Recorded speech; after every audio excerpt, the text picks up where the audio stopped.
ya cennetin hürdin. Asfadına yaktın beni, ya da günün nur sen. Ayasılan intizar mı, gel sever yarım benim. Asfadına yaktın beni, ya da günün nur sen. Ayasılan intizar mı, gel sever yarım benim.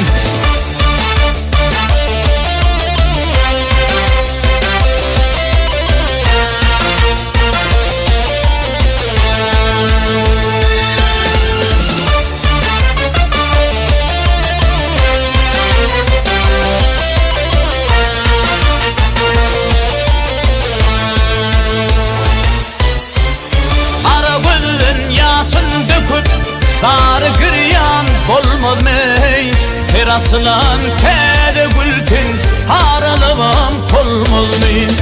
Asığın armağanı uyup, gayrı gönlüm almaz mey. Eyvedil aklımı yalan, ciğerim canım benim. Asığı armağanı uyup, gayrı gönlüm almaz mey. Eyvedil aklımı yalan, ciğerim canım benim.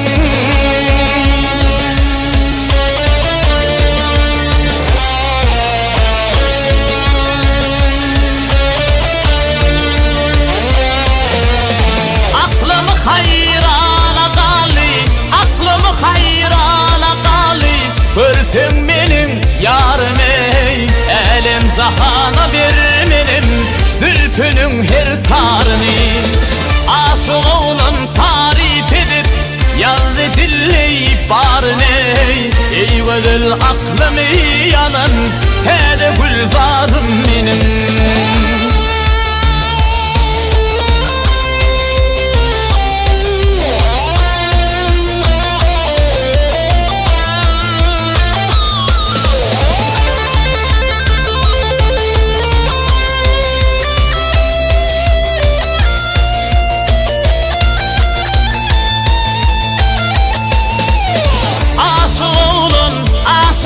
Seni tarif edip, yazdı dilleyip barını.